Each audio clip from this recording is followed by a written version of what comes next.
नमस्कार, जन्नत की पुकार में आपका स्वागत है। सैनिकों के स्वास्थ्य बिलों के भुगतान में देरी पर राहुल गांधी ने उठाए सवाल, कर्नल रोहित चौधरी ने घेरा। रक्षा मामलों की संसदीय स्थायी समिति की बैठक में विपक्ष के नेता राहुल गांधी ने पूर्व सैनिकों के स्वास्थ्य योजना की बदहाली का मुद्दा प्रमुखता से उठाया। कर्नल रोहित चौधरी ने बताया कि करीब 20 लाख जवानों के हेल्थ बिल लंबे समय से लंबित है, जिनका कुल आंकड़ा 9,000 करोड़ रुपए से अधिक हो चुका है। राहुल गांधी ने आरोप लगाया था कि देश के लिए जीवन समर्पित करने वाले सैनिकों को इलाज के वक्त बजट की कमी का सामना करना पड़ रहा है, जो केंद्र सरकार की विफलता है।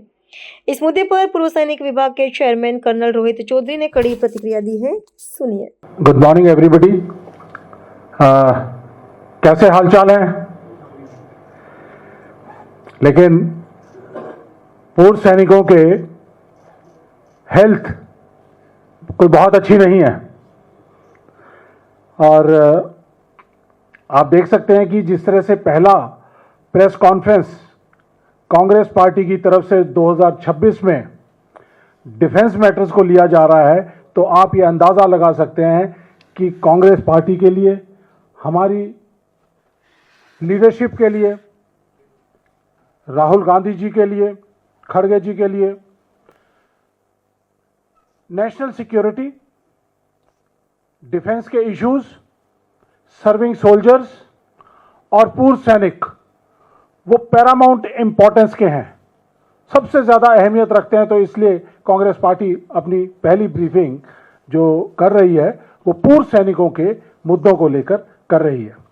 जिस तरह से आपने देखा कि 29 दिसंबर को स्टैंडिंग कमेटी ऑफ डिफेंस जो पार्लियामेंट में है उसकी मीटिंग हुई थी। उसके अंदर हमारे नेता Rahul Gandhi ji, leader of opposition, और हमारे मेंबर कैप्टन विरियाटो, बाकी सभी लोगों के साथ उपस्थित थे। और इस बार जो मुद्दा था वो defence services ex serviceman welfare directorate अपनी ब्रीफिंग दे रहा था कि हम कितना कुछ कर रहे हैं। और वहां पर राहुल गांधी जी का जो मेन कंसर्न जो वहां पर आया कि एक्स सर्विसमैन लोगों की हेल्थ स्कीम जो है वो पूरी तरह से चरमराई हुई है। 30 लाख से ज्यादा बेनिफिशियरी, टोटल 72 लाख बेनिफिशियरी हैं x servicemen contributory health scheme के, जिनमें से 20 लाख बेनिफिशियरीज के बिल्स पेंडिंग है। 9,000 करोड़ से ज्यादा पेंडेंसी है।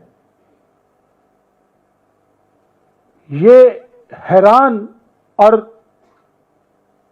दर्द देने वाली एक इंफॉर्मेशन थी। राहुल गांधी जी ने बड़े मुखर तरीके से इस चीज को उठाया। 20 लाख से ज्यादा बेनिफिशियरीज के बिल्स पेंडिंग हैं, हॉस्पिटल्स के बिल्स पेंडिंग है। मैं एक एक करके आऊंगा उसके ऊपर। तो राहुल गांधी जी इतने व्यथित हुए इस चीज को देखकर कि हमारे अगर पूर्व सैनिकों के स्वास्थ्य के बारे में अगर सरकार सीरियस नहीं है तो ये कतई बर्दाश्त नहीं होगा।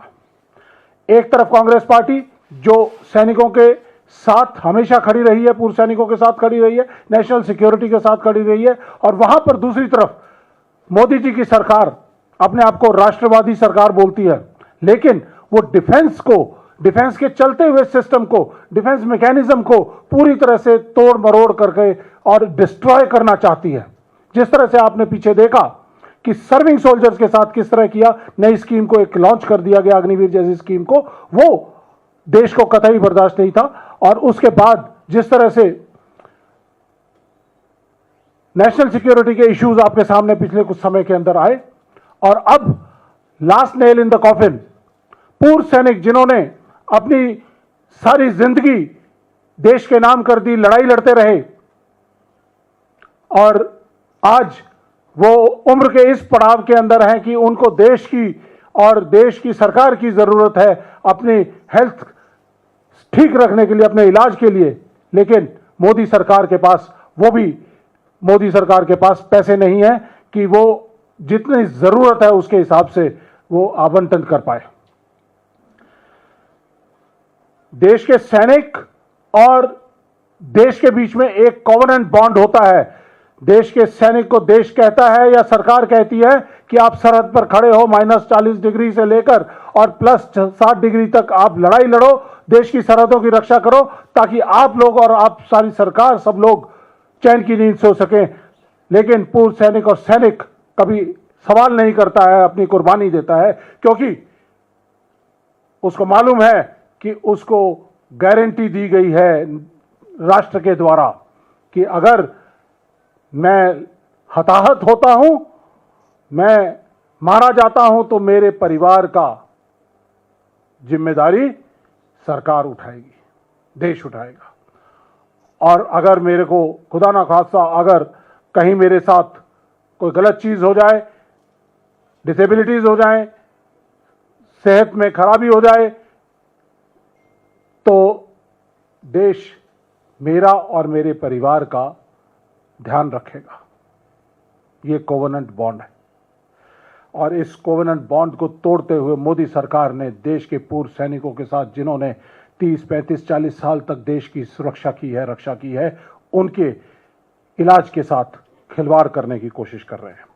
एक्स सर्विसमैन कॉन्ट्रीब्यूटरी स्कीम जो हेल्थ के लिए 1 अप्रैल 2003 को लॉन्च की गई थी, जिसके अंदर ये कहा गया था कि ये एक कैशलेस और कैपलेस, कोई इसके ऊपर कैप नहीं है ये, और इसके लिए कोई भी पैसे की सीमा नहीं रखी जाएगी और पैसे की कभी भी कमी नहीं होगी। तो ये एक रिपोर्ट, कैग की रिपोर्ट है। इस रिपोर्ट के जरिए मैं आप लोगों को बताना चाहूंगा कि ये 18 दिसंबर 2025 को पार्लियामेंट के अंदर दी गई थी। इस कैग की रिपोर्ट के अंदर साफ साफ उन्होंने लिखा है, लेकिन गोलमोल करके लिखा है, क्योंकि सरकार के खिलाफ लिखने की ताकत नहीं है। लेकिन उसके बाद उन्होंने हाईलाइट किया है, objective of providing comprehensive cashless and capless health care to all ex servicemen is the duty of ex servicemen contributory health scheme.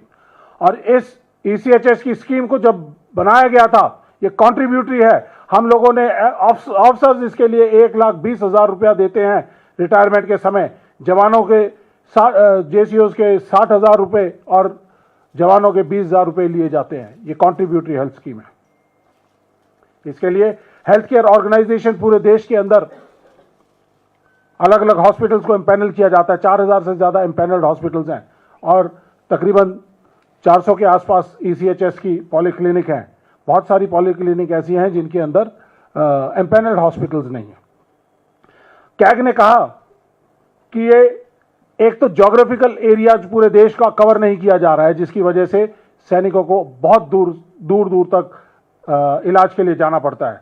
दूसरा, उन्होंने ये कहा कि 2003 से लेकर और आज तक इतनी ज्यादा एक्स सर्विसमैन की और जो तादाद बढ़ चुकी है, उसके हिसाब से मैचिंग इंफ्रास्ट्रक्चर की डेवलपमेंट नहीं की गई है। जो ऑथराइजेशन ऑफ मैन पावर है, जो फंड्स हैं, 2014 में आखिरी बार इनके जो रेट की रिवीजन की गई थी और 2014 के बाद अब सुनने में आया है कि अभी शायद वो कुछ, क्योंकि बहुत बड़ी हलचल हो रही है पिछले कई समय से, तो उन्होंने कुछ इंक्रीज की है। रिम्यूनरेशन जो स्टाफ की होती है वो इंक्रीज की है, लेकिन स्टाफ की जो अवेलेबिलिटी है या ऑथराइजेशन है वो नहीं बढ़ाई है। उसके बारे में बात करती है कैग। और इसके साथ साथ जो डेफिशिएंसी ऑफ मैन पावर है उसके बारे में कैग बात करती है कि उसको इमीडिएट तौर पे पूरा किया जाए। और सबसे बड़ी चीज जिसकी वजह से ये एक्स सर्विसमैन कॉन्ट्रीब्यूटरी स्कीम पूरी तरह से आज डिस्ट्रक्शन की कगार के ऊपर खड़ी है, वो है फंड्स की अवेलेबिलिटी। मैं आपके सामने बजट पेश करना चाहूंगा, है ना। ये सब आधिकारिक तौर पर लिए हुए आंकड़े हैं और इसके मुताबिक जो 2023 और 24 के अंदर रिक्वायरमेंट थी 13,500 करोड़ की, लेकिन एक्चुअल उनको 9,831 करोड़ दिया गया। और उससे पहले का भी बैकलॉग 3,500 करोड़ का चल रहा था, जिसकी वजह से जो ये बैकलॉग है वो कैरी फॉरवर्ड हो रहा है। अब आप देख सकते हैं जो CFL है, CFL कैरी फॉरवर्ड लाइबिलिटीज 2023-24 में 3500 करोड़ थी, 2024-25 में 5400 करोड़ और इस साल के अंदर 6000 करोड़। और अगर 8000 करोड़ बजट एलोकेट किया जाता है तो 6000 करोड़ पिछले साल के बिल्स को लिक्विडेट करने में लग जाएगा। तो इस साल के लिए सिर्फ 2000 करोड़। जरूरत कितनी इस साल की आ जाएगी? 14000 करोड़। और अगर इस साल ये 14000 करोड़ नहीं दिए तो ये ECHS का चलता हुआ ढांचा पूरी तरह से बैठ जाएगा। एक्स सर्विसमैन को एम्पैनल्ड हॉस्पिटल्स ने एक्सेप्ट करने से मना कर दिया है। हम लगातार गुहार लगा रहे हैं। 2025 में हमने बोला, 2024 दिसंबर में हमने बोला, लड़ाई लड़ी। कैप्टन विरियाटो हमारे गोवा से MP हैं। गोवा से पूरे के पूरे एम्पैनल्ड हॉस्पिटल्स ने एक्स सर्विसमैन को हेल्थ केयर के लिए एक्सेप्ट करने से मना कर दिया। इसी तरह से सितंबर 2025 में बीजेपी के MP हैं कैप्टन ब्रिजेश मैंगलोर से, उन्होंने कहा कि मैंगलोर के अंदर सभी हॉस्पिटल्स, एम्पैनल्ड हॉस्पिटल्स ने एक्स सर्विसमैन को एक्सेप्ट करने से मना कर दिया है। पार्लियामेंट में भी उन्होंने आवाज उठाई। कैप्टन विरियाटो गोवा से कांग्रेस के सांसद हैं, उन्होंने इसकी आवाज उठाई। हमने लगातार ex serviceman organisation, Indian ex serviceman movement, Indian ex serviceman league, Congress party का एक्स सर्विसमैन डिपार्टमेंट, हम सब लोगों ने आपस में बातचीत की और हम लोग लगातार इस मुद्दे को मिनिस्ट्री ऑफ डिफेंस के साथ और प्राइम मिनिस्टर के साथ, सबके साथ उठा रहे हैं। लेकिन directorate of ex serviceman welfare सुनने को तैयार नहीं है, एक्शन लेने को तैयार नहीं है। 15 जुलाई 2025 को हमने चिट्ठी लिखी एक्स सर्विसमैन के कॉन्ट्रीब्यूटरी हेल्थ स्कीम को लेकर, कोई असर नहीं।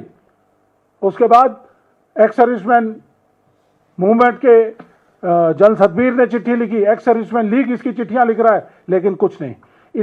इसके अलावा यहां पर आने से पहले 4 महीने पहले रिटायर हुए थे मेजर जनरल नटराजन, उनसे भी हमने डिस्कशन की। तो मेजर इशू जो सामने आया, पहली चीज, एम्पैनल्ड हॉस्पिटल्स के बिल 1 साल से ज्यादा लग रहा है, एम्पैनल्ड हॉस्पिटल्स एक्सेप्ट करने को तैयार नहीं है। दूसरा, मेडिसिन की अवेलेबिलिटी कतई नहीं है, बहुत कम है।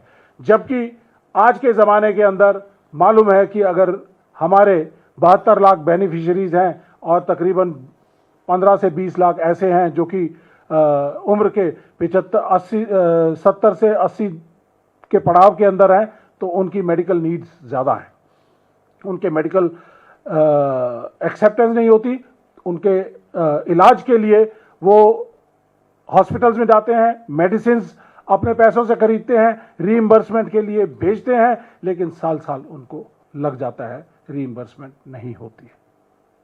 यहां मैं अपना पर्सनल एग्जांपल कोट करना चाहूंगा कि मैंने ऐसे हालात को देखते हुए हमें इस कैशलेस और कैपलेस स्कीम में इमरजेंसी की तकलीफ है। मैंने खुद 25 लाख की अपने और अपनी वाइफ की इंश्योरेंस डिपेंडेंट के लिए रखी है। ऐसे ही तमाम लोग इंश्योरेंस स्कीम्स के ऊपर निर्भर कर रहे हैं। इसके साथ साथ मेरा एक साथी अपेंडिसाइटिस का एक छोटा सा ऑपरेशन तमिलनाडु के अंदर उसने करवाना था, तंजावुर के पास है, 300 किलोमीटर उसको ट्रेवल करके जो जाना पड़ा अपनी ऑपरेशन कराने के लिए। मैं कोविड का एग्जांपल देना चाहूंगा। मेरा खुद का CO commanding officer brigadier Rashpal Singh Parmar, वो RR हॉस्पिटल गया, नहीं उसको बेड मिला। उसके बाद वो बेस हॉस्पिटल उसको भेज दिया गया।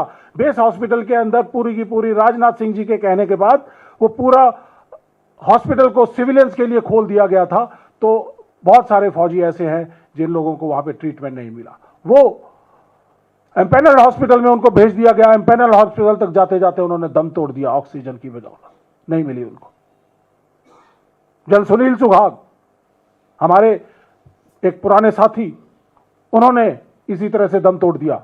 इस तरह हमारे बहुत तरह के आम हमारे साथी हैं जिन्होंने उस समय दम तोड़ दिया। क्या यह देश की जिम्मेदारी नहीं बनती, सरकार की जिम्मेदारी नहीं बनती कि इन एक्स सर्विसमैन लोगों को उनको सही इलाज मुहैया कराया जाए? तो साथियों, आज इस मुद्दे के ऊपर हमारे नेता राहुल गांधी जी बहुत ही व्यथित थे और कांग्रेस पार्टी एक जिम्मेदार विपक्ष है। मैं एक राजनीतिक पार्टी का नुमाइंदे के साथ साथ एक 26 साल फौज के अंदर अपनी सेवा दी है, तो हमारी जिम्मेदारी बनती है कि हम आपके बीच में आएं और इन सब बातों को सबके बीच में रखें।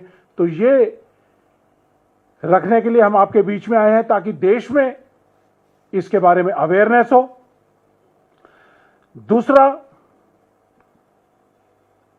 इस सिस्टम को क्या इसमें प्रॉब्लम आ रही है वो आपके जरिए पूरे देश को बताया जाए कि directorate of ex serviceman welfare उसने पिछले 4 महीने में MDECHS, जो कि एक सर्विंग फौजी ऑफिसर होता है, जो मैनेजमेंट ऑफ ECS के लिए जिम्मेदार है, उसकी एडमिनिस्ट्रेटिव पावर्स को विड्रॉ कर लिया है।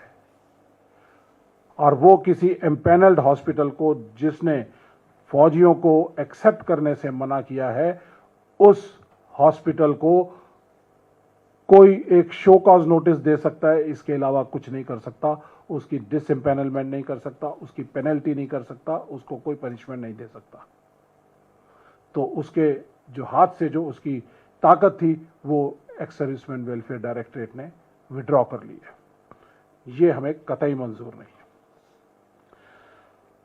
और इन सब चीजों को देखते हुए हमने एक मुहिम, सेव ECHS की मुहिम डिजाइन की है।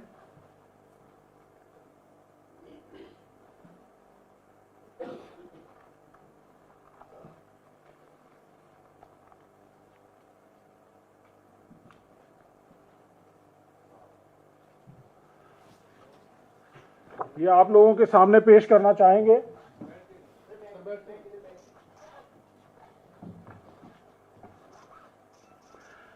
ये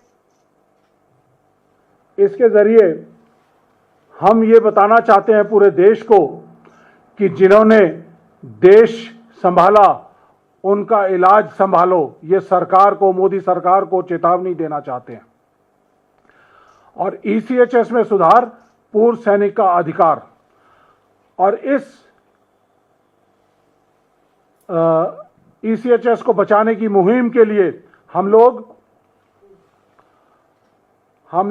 1 महीने का कांटेक्ट प्रोग्राम, आउटरीच प्रोग्राम पूरे देश में सभी 400 एक्स सर्विसमैन हेल्थ स्कीम की जो ECHS पॉलीक्लिनिक्स हैं उन तक पहुंचेंगे।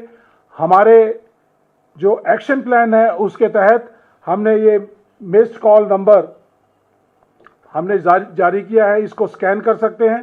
स्कैनर के अंदर मिस्ड कॉल नंबर है। इससे मिस्ड कॉल करके हम एक गूगल फॉर्म सभी के पास पहुंचा रहे हैं और जितने भी 20 लाख लोग जिनके बिल्स पेंडिंग हैं उन लोगों को अप्रोच कर रहे हैं और 1 महीने का समय हम ले रहे हैं इसके अंदर कि सभी बिल्स को, जिसका पेंडिंग बिल है वो हमारे पास इसके जरिए पहुंचाए। और साथ में हमारी एक्स सर्विसमैन डिपार्टमेंट की जो टीम्स हैं वो हर ECHS क्लिनिक पर 1 महीने के अंदर जाएंगी और जितनी पेंडेंसी है, पेंडिंग बिल्स हैं, उनको लाकर यहाँ पर दिल्ली में हमारे पास यहाँ पर इकट्ठा किया जाएगा। ये पूरा 1 महीने चलने वाला कॉन्टैक्ट प्रोग्राम है और इसके ज़रिए जो भी कोई अपना बिल अपलोड करना चाहता है तो इस स्कैनर मिस्ड कॉल के ज़रिए कर सकता है और मिस्ड कॉल के बाद हमारी टीम उनको अप्रोच करेगी और उनसे उनके पेंडिंग बिल्स मंगवाएगी। उसके बाद 30 जनवरी के बाद बजट सेशन शुरू हो रहा है। मोदी जी को यहां से सीधे सीधे चेतावनी देना चाहते हैं कि आपके पास 30 दिन का समय है। आप 14,000 crore x servicemen contributory health scheme को तुरंत प्रभाव से दे दीजिए, वरना पूर्व सैनिक दिल्ली में अपनी डिमांड्स को लेकर यहां पर धावा बोलेंगे और उसका आगे का प्रोग्राम हम निर्धारित करेंगे। दिन हम तय करेंगे, वक्त हम तय करेंगे और इन मुद्दों को Rahul Gandhi ji, leader of people, leader of opposition in Lok Sabha, वो इन मुद्दों को संसद से सड़क तक उठा रहे हैं, उठाएंगे। और मैं यहां से एक्स सर्विसमैन कम्युनिटी को एक ये संदेश देना चाहता हूं कि leader of opposition Rahul Gandhi ji की क्या ताकत है। मैं आपको एग्जाम्पल देना चाहूंगा कि 2022 में जब भारत जोड़ो यात्रा दिल्ली में प्रवेश करने वाली थी, हरियाणा में प्रवेश की थी 21 दिसंबर 2022 को, तो उस समय पर OROP 2 जो 2019 में लागू होना चाहिए था, 2022 में सुप्रीम कोर्ट ने ऑर्डर पास किया गवर्नमेंट को कि इसको लागू कर दीजिए। सरकार उसको लगातार 3-3 महीने बढ़ाती चली गई उस मियाद को, और 21 दिसंबर 2022 को हजारों की तादाद में पूर्व सैनिक राहुल गांधी जी से मिले और 23 दिसंबर को राजनाथ सिंह जी ने रात को 8:39 पर ट्वीट कर दिया कि हम OROP 2 लागू कर रहे हैं। ये है राहुल गांधी जी की पावर। और जिस तरह से राहुल गांधी जी ने संसद में कहा था कि मोदी जी और शाह साहब ये डरते हैं, ये कांपते हैं, उनके हाथ कांपते हैं, तो ये एक उदाहरण है। उसके बाद 18 अग्निवीर जो लोकसभा चुनाव से पहले पिछले 2022, 23, 24 के अंदर जो हताहत हो चुके थे, उनकी रिम्यूनरेशंस को जो उनके कॉम्पनसेशन थे उसको सरकार साल 1.5 साल हो गया था नहीं दे रही थी। तो जैसे ही 2024 के अंदर नई सरकार बनी और उसके बाद जुलाई में राहुल गांधी जी ने मुद्दा उठाया पार्लियामेंट के अंदर, तो उसके एक हफ्ते के अंदर अंदर उनके सारे की सारी कॉम्पनसेशन के जो पैसे थे वो उनके खातों में आ गए थे। इसी तरह से अग्निवीर अमरनाथ जायसवाल, आपने बिहार में देखा होगा, उसकी इंडेक्स फिंगर कट गई थी, उसको सेना से बाहर निकाल दिया गया था और राहुल गांधी जी ने उसका मुद्दा उठाया तो एक हफ्ते के अंदर उसके बचे हुए पैसे उसको दे दिए गए थे। तो एक्स सर्विसमैन कम्युनिटी से, बेनिफिशियरी से मैं कहना चाहूंगा कि आप अपने तुरंत प्रभाव से अपने बिल्स को अपलोड करिए। आपकी आवाज राहुल गांधी बनकर आंधी की तरह आपकी आवाज को सड़क से संसद तक उठाएंगे। ये हमारा वायदा है और ये हमारी जिम्मेदारी भी है एक जिम्मेदार विपक्ष होने के नाते। सीधे सीधे सवाल हमारे हैं कि और रिकमेंडेशन है। पहली रिकमेंडेशन यह है कि directorate of ex serviceman welfare x servicemen contributory health scheme को चलाने के लिए सक्षम नहीं है, उससे निकालकर x servicemen contributory health scheme को CDS के अंदर तुरंत प्रभाव से डाला जाए। एडमिनिस्ट्रेटिव पावर्स जो एक्स सर्विसमैन वेलफेयर डायरेक्टरेट ने ECHS MD की अपने वापस ले ली हैं, वो तुरंत प्रभाव से वापस किया जाए।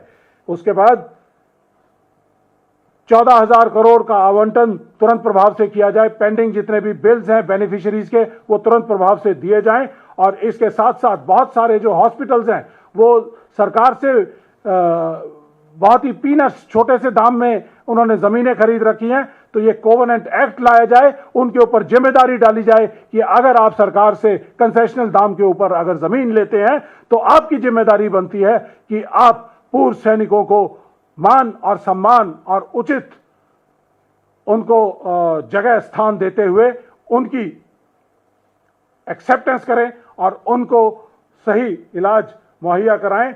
ये हमारी पूरी तरह से हमारी डिमांड्स हैं।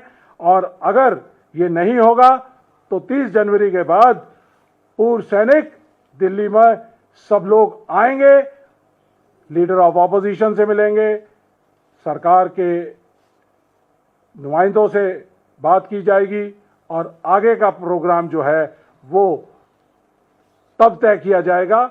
रणनीति तब बनाई जाएगी, बनाई हुई है। रणनीति तब तय की जाएगी और बताई जाएगी कि हम आगे क्या करने वाले हैं। साथियों, ये एक संवैधानिक और नैतिक मुद्दा है। ऐसा ना हो कि soldiers are remembered during war ends, soldiers are slighted और फॉरगॉटन। ऐसा नहीं है। हमारे देश के 140 करोड़ नागरिक देश की सेनाओं के साथ भावुकता से जुड़े हुए हैं। राहुल गांधी जी, कांग्रेस पार्टी भावुकता से उनके साथ जुड़ी हुई है और उनके मुद्दे लगातार उठाती रहेगी। और आखिर में और सबसे बड़ी बात, अगर सरकार लाखों करोड़ अंबानी और अडानी के कर्ज माफ कर सकती है, इंडस्ट्रियलिस्ट दोस्तों का फायदा पहुंचाने के लिए माफ कर सकती है उनके कर्जे, तो 14,000 करोड़ देश के पूर्व सैनिकों की इलाज के लिए वो हर हालत में 100% दे सकती है और उनका बिल अदायगी कर सकती है। अगर वो डिफॉल्टर्स की मदद कर सकती है, तो जिन्होंने देश की सेवा की है उनकी मदद करना, ये मदद नहीं कहूंगा, ये उनके अधिकार को उनको देना सरकार की नैतिक संवैधानिक जिम्मेदारी है। ये कोई दान या उपकार नहीं है, यह पूर्व सैनिकों का अधिकार है जिसके लिए हम कांग्रेस पार्टी, पूर्व सैनिक एक साथ हैं, लड़ाई लड़ेंगे और मोदी सरकार को मजबूर करेंगे कि वो इसके ऊपर सही फैसला करे और आने वाले समय के अंदर किसी भी पूर्व सैनिक को इलाज की वजह से अपनी जान गंवानी ना पड़े। और अगर ऐसा नहीं हुआ तो मैं ये भी चेतावनी देना चाहता हूं कि आज के हालात के अंदर एक्स सर्विसमैन कॉन्ट्रीब्यूटरी स्कीम पूरी तरह से चरमरा जाएगी और टर्मिनल डिजीज से जो ग्रस्त हमारे पूर्व सैनिक हैं, लाखों की तादाद में बेनिफिशरीज हैं, तो कहीं ऐसा ना हो कि उनको अपनी जान से इलाज के बिना हाथ धोना पड़े। धन्यवाद। अगर आपने हमारा अभी तक चैनल सब्सक्राइब नहीं किया है तो कृपया चैनल सब्सक्राइब कर लें, लाइक करें, शेयर करें, कमेंट करें। तो मिलते हैं फिर किसी और खबरों के साथ। नमस्कार।